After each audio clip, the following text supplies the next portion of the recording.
Well, there's lots of anxiety around the subject of money, isn't there? First, there's the comfort side of money. We want a reasonably comfortable lifestyle.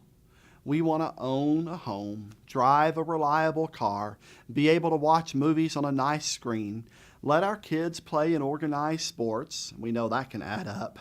Take a vacation, go to the gym, go on a diet, eat out, and so forth. These are some of the goals that we have in spending money. And we don't struggle with most of these goals, but every now and then we get a twinge. Can I really afford this lifestyle? You know, 7 out of 10 people are literally living paycheck to paycheck. And we ask ourselves, is this car too extravagant?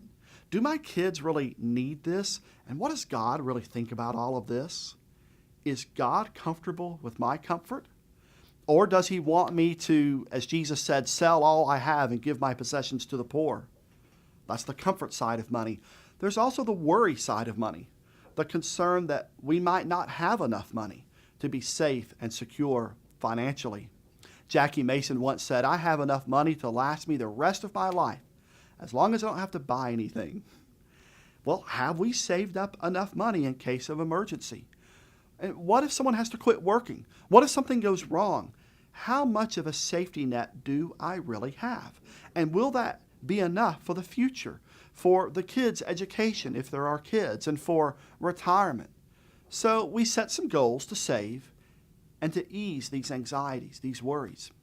So now in both saving and in spending, there's this tension that we feel. And then in the middle of this tension and anxiety and confusion, we turn to the topic of the church and the kingdom, and the discussion immediately turns to using money for better purposes, like giving and tithing. And as soon as we start talking about that, the guilt and the tension increases even more. And we ask, are we giving enough? Maybe once the kids are out of school, then we can really start giving. Maybe once the cars are paid off, we can really start giving, and so on and so forth. And people, we're struggling between this right calibration of spending and saving. And then you throw giving into the mix.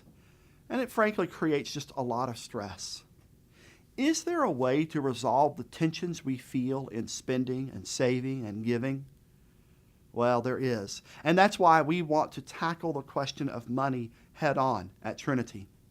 The tension is resolved when we are transformed by the power of the gospel by God's perspective on our possessions.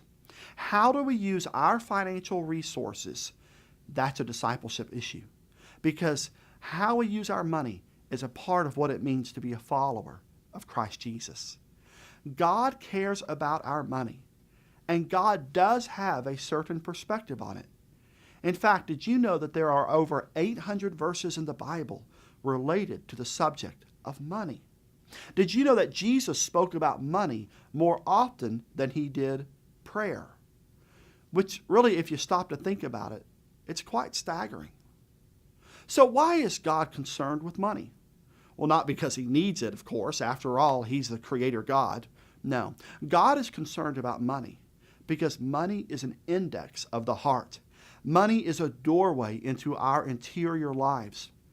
When people are stressed and anxious and even guilt-ridden over the issue of money, God comes along and says, "No, I have a different plan."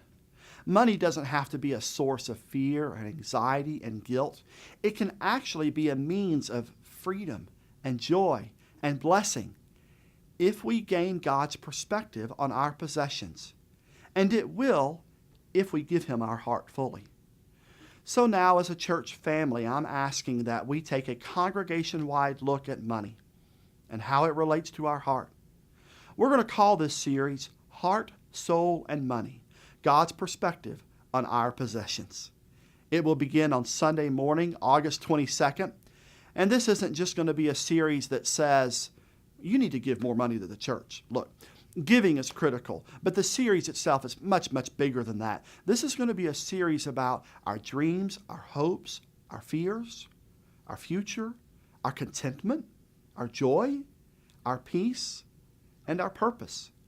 It's going to be a series about where we find our comfort, a series about how to address the anxiety issues of our lives, and how to give our lives away for something much larger than ourselves, and how all of that relates back to the basic reality that Jesus is Lord. You see, when Jesus masters our hearts by his transforming presence, then heart, soul, and money becomes his to possess, and contentment and gladness becomes ours to possess.